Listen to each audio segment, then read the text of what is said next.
Hello साथियों, नमस्कार। मैं आशीष कुमार आपके अपने प्यारे से YouTube channel sunrise real update में आप सभी लोग का हार्दिक स्वागत करता हूं। साथियों, आज आप लोगों के बीच में जो HRMS लीव मॉड्यूल जो लॉन्च किया है उसमें मैं आपको बताऊंगा कि जो सुपरवाइजर या इंचार्ज है वो किस प्रकार से एम्प्लॉय की छुट्टी को सैंक्शन करेगा, फॉरवर्ड करेगा या तो फिर रिजेक्ट करेगा। तो साथियों, यही तमाम सारे मुद्दे के ऊपर मैं विस्तार से चर्चा करने वाला हूं और आपको मैं प्रैक्टिकली रूप से करके दिखाऊंगा कि किस तरह से ये होता है। तो साथियों, वीडियो शुरू करने से पहले अगर आप हमारे चैनल पर नए हैं और चैनल को अभी तक सब्सक्राइब नहीं किए हैं तो प्लीज़ हमारे चैनल को सब्सक्राइब जरूर करें, क्योंकि साथियों आप लोग वीडियो देख लेते हैं और सब्सक्राइब नहीं करते हैं। तो इसके लिए आप लोग से हाथ जोड़ के निवेदन है कि चैनल को ज़्यादा से ज़्यादा लोगों शेयर करें और सब्सक्राइब करें, क्योंकि आप लोग के लिए मैं कितना मेहनत करके वीडियो लाता हूं, जानकारी आप लोगों के लिए देते रहता हूं हमेशा, ताकि आपको जो नया अपडेट जो रेल में है वो सारी जानकारी आपको मिलते रहे। तो साथियों, जैसा कि आप जानते हैं कि 1 अगस्त 2023 से जितने सारे छुट्टियां थी वो सभी को ऑनलाइन कर दिया गया है। हर विभाग में, रेलवे के जितने सारे विभाग हैं सभी के छुट्टियां को ऑफलाइन बंद करके ऑनलाइन कर दिया गया है। अब साथियों, पिछले वीडियो में मैं आपको बताया था कि जो एम्प्लॉयज होता है वो छुट्टी को HRMS में किस तरह से अप्लाई कर सकता है, जो कि बहुत ही सरल तरीके से मैं बताया था और बहुत इजी स्टेप में वो हो रहा था और सभी लोग को वो जो आया है नया एप्लीकेशन HRMS में वो बहुत पसंद आया और बहुत इजी लगा कि ये बहुत आसान तरीके से ये छुट्टी अप्लाई किया जा सकता है कहीं से कभी भी। तो साथियों, उसी में मैं जो अब बात है कि एम्प्लॉय छुट्टी को अप्लाई कर दिए तो जाहिर सी बात है कि वो छुट्टी आपके सुपरवाइजर इंचार्ज जिसको अथॉरिटी दे रखे हैं छुट्टी को सैंक्शन करने का, रिजेक्ट करने का, वो उनके पास जाएगा। तो साथियों, अब बात आती है कि वो सुपरवाइजर या इंचार्ज जो ऑफिस वाले हैं उसको किस तरह से एक्शन लेंगे, उस पर किस तरह से उसको ऊपर काम करेंगे। तो साथियों, मैं आपको एक सुपरवाइजर के आईडी से लॉगिन होके HRMS क्रोम ब्राउज़र में ले जाके आपको बताऊंगा कि एक जो सुपरवाइजर है वो एम्प्लॉय की छुट्टी को किस प्रकार से एक्शन लेंगे, उसमें किस प्रकार से उसको काम करेंगे। तो साथियों, चलिए मैं आपको लेके चलता हूँ उस क्रोम ब्राउज़र के डेस्कटॉप मोड में और आपको वहाँ पे दिखाऊंगा, बताऊंगा कि सुपरवाइजर का क्या काम है और वो किस तरह से उनके एप्लीकेशन पे एक्शन लेंगे। तो चलिए,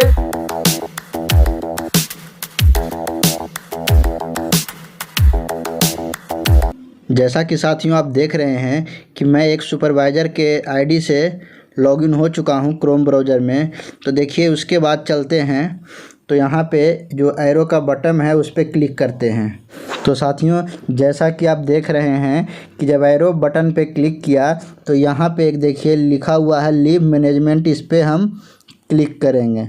जैसा कि मैं आपको पहले बता चुका था कि जो ऊपर का सेक्शन है वो एम्प्लॉय के लिए है, और जो नीचे का सेक्शन है वो सुपरवाइज़र और ऑफिस यूज के लिए। अब देखिए साथियों, जब मैं ऑफिसर के आईडी से लॉगिन हो चुका हूं तो उसमें देखिए आपको जो पहला में लिख रहा है leave application pending with me. देखिए, जो सुपरवाइज़र हैं उनके आईडी पे एक देखिए यहाँ पे आया हुआ है पेंडिंग है, एप्लीकेशन पेंडिंग है। तो इस पे हम क्लिक करेंगे, जो ये है उस पे हम क्लिक करेंगे। अब देखिए यहाँ पे जैसा कि देख रहे हैं कि एक एम्प्लॉय हैं इनके जिनका पड़ा हुआ है एप्लीकेशन, ये LAP लगाए हुए हैं और ये LAP 28/8/2023 फोरनून से लगाए हुए हैं अप टू 30/8/2023 तक लगा रखे हैं और ये हेड क्वार्टर छोड़ने के लिए भी अप्लाई कर चुके हैं। तो देखिए इसमें अब किस प्रकार से हम छुट्टी को आगे की प्रोसेस में करते हैं। अब देखिए साथियों, इसमें जो उसके बाद है, जो नीचे इधर दिख रहा है एक्शन, इस पे हम क्लिक करेंगे। जो सुपरवाइज़र होंगे उसको पे क्लिक करेंगे, एक्शन लेंगे उसके ऊपर। अब साथियों जैसे ही एक्शन पे क्लिक करेंगे तो एम्प्लॉय का जितना भी सारा डिटेल है वो खुल के सामने आ जाएगा। जैसे देखिए आपका कि रेगुलर जो है एनपीएस स्कीम के तहत हैं, ये देखिए आपका डेट ऑफ ज्वाइनिंग दिया हुआ है, इनका रिटायरमेंट दिया हुआ है। अब ये देखिए लीव मोड है वो ऑनलाइन किया हुआ है।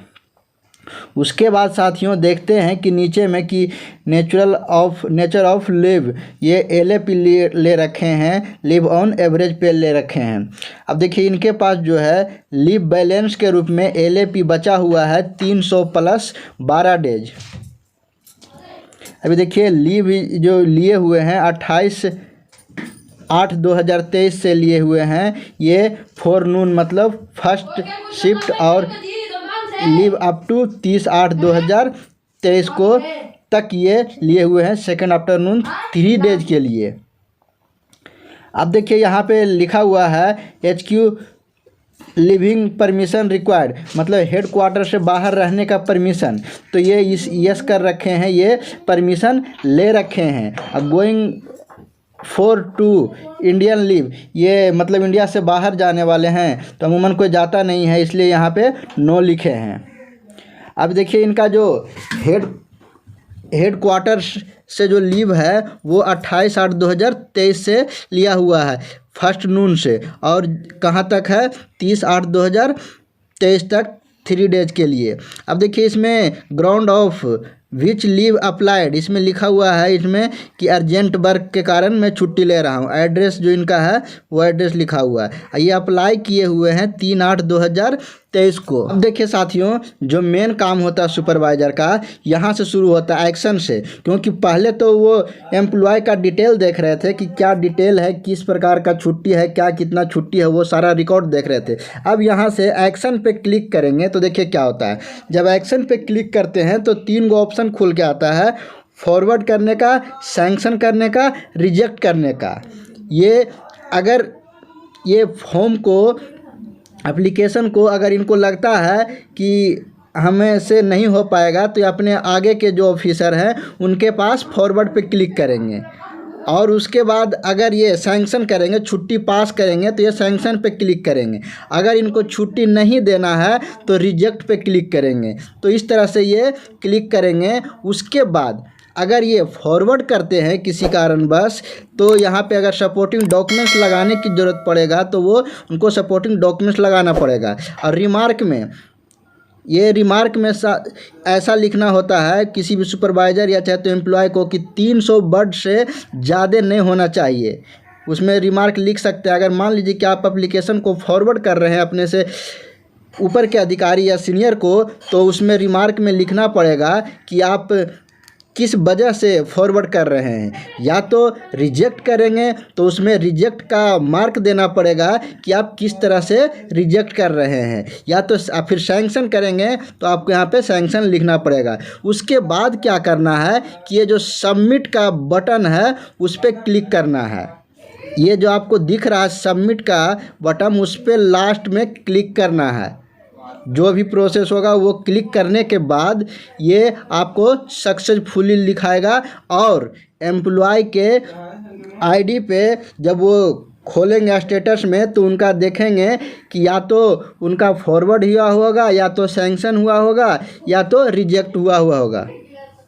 जो सुपरवाइज़र करेंगे वो वहाँ पे प्रक्रिया उनको दिखेगा। तो साथियों इस तरह से कोई भी सुपरवाइज़र किसी प्रकार के छुट्टी, सीएल हो, एलएपी हो, एचएपी हो, किसी प्रकार के छुट्टी हो, उसको एक्शन लेके उसको फॉरवर्ड कर सकते हैं, सैंक्शन कर सकते हैं, या तो रिजेक्ट कर सकते हैं। तो साथियों ये छोटा सा बिल्कुल आसान तरीके से मैं आपको प्रक्रिया बता दिया कि कोई भी इंचार्ज, ऑफिस इंचार्ज, सुपरवाइज़र हैं, या चाहे तो एसएससी, जेई जो भी है, या स्टेशन सुपरिटेंडेंट है, जो भी जिन विभाग में काम करते हैं वो सुपरवाइज़र अपने कर्मचारी का छुट्टी इस प्रकार से आप सैंक्शन, रिजेक्ट या फॉरवर्ड कर सकते हैं।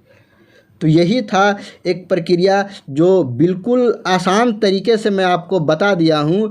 अगर फिर भी किन्हीं सुपरवाइज़र को या इंचार्ज को कोई डाउट रह जाता है तो आप मुझे कमेंट बॉक्स में कमेंट करें, मैं जल्द से जल्द आपको उचित सलाह देने का काम करूँगा।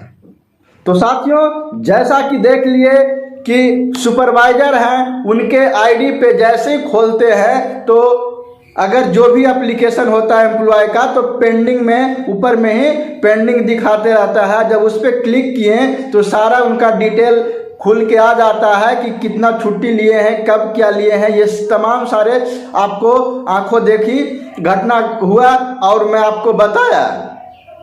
तो साथियों, इस प्रकार से एक सुपरवाइजर का दायित्व होता है कि वो एम्प्लॉय की छुट्टी एप्लीकेशन को इस तरह से सैंक्शन कर सकते हैं, रिजेक्ट कर सकते हैं या तो फॉरवर्ड कर सकते हैं।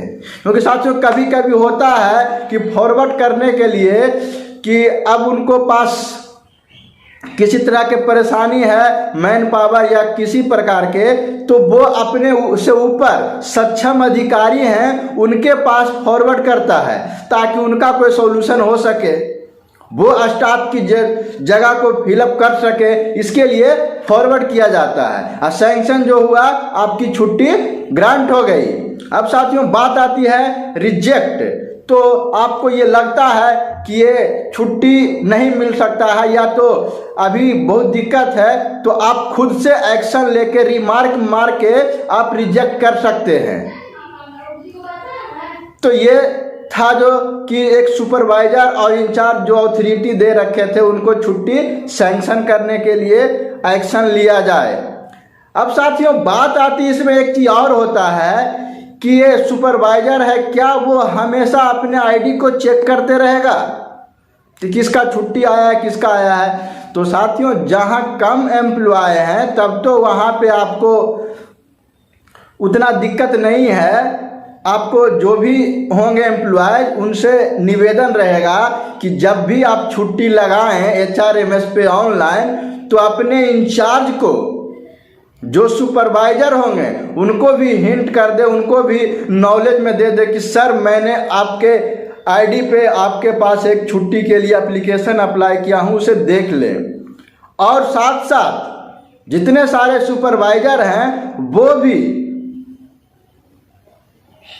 हमेशा नहीं तो एक दिन में 1 या 2 बार अपने आईडी को खोलें और चेक करें कि किसका छुट्टी के लिए एप्लीकेशन आया है। नहीं अगर चेक करेंगे तो क्या होगा कि किसी का इमरजेंसी छुट्टी होगा या तो उस छुट्टी के टाइम से आप नहीं देख पाए उसके पहले, तो हो सकता है कि इंसान को छुट्टी भी ना मिले और वो समय भी निकल जाए। तो इसके लिए एम्प्लॉय प्लस सुपरवाइजर दोनों को एक्टिव रहना होगा अपने छुट्टी के प्रति। क्योंकि साथियों, ऑफलाइन में था जो आप ऑफिस में जमा कर देते थे उनके टेबल पे और वो जब सुपरवाइजर आते थे तो वो उसको छुट्टी को देख लेते थे कि किस किस का छुट्टी के लिए एप्लीकेशन है। लेकिन साथियों, वहाँ पे तो जब आप HRMS आईडी को लॉगिन करेंगे अपने आईडी और पासवर्ड से, तभी जाके आपको वहाँ पे दिखेगा। तो इसके लिए ध्यान देना बहुत ज़रूरी है। तो साथियों, मैं उम्मीद करता हूँ कि ये वीडियो आपके लिए बहुत ही महत्वपूर्ण होगा और बहुत ही जानकारी भरी अपडेट वीडियो है। और अगर आपको ये वीडियो पसंद आए तो लाइक शेयर सब्सक्राइब करना ना भूलें, क्योंकि साथियों मैं आपके लिए बहुत अच्छे और अपडेट भरी वीडियो लेके आते रहता हूँ जिससे आपको बहुत सारे जानकारी मिलते रहता है। और साथियों, आप लोग ज़्यादा से ज़्यादा हमारे चैनल को शेयर करते रहें ताकि हमें भी मोटिवेट होने का मौका मिले। क्योंकि मैं जितना भी वीडियो बनाया हूँ आप लोग का रिस्पांस बहुत कम जा रहा है, जिससे कहीं ना कहीं निराशा लगता है। तो आप लोग से गुजारिश है कि हमारे बातों को ध्यान में रखते हुए वीडियो को पूरा देखें, थोड़ा सा समय निकालें, 5-10 मिनट समय निकालें, समझें और पूरा देखें। अब ये वीडियो सिर्फ सुपरवाइजर के लिए नहीं होगा, सुपरवाइजर तो देखेंगे ही, साथ साथ में एम्प्लॉय भी देखें कि जब हम छुट्टी को डालते हैं तो हमारे छुट्टी पे सुपरवाइजर किस तरह से एक्शन लेते हैं, वो क्या क्या प्रक्रिया से उनको गुजरना पड़ता है, क्या क्या वो कर सकते हैं हमारे एप्लीकेशन के साथ। इसीलिए ये वीडियो को सभी लोग, जितने सारे रेलवे एम्प्लॉय हैं, सभी लोग बात करें, पूरा देखें। तो साथियों मिलते हैं नेक्स्ट वीडियो में, तब तक धन्यवाद।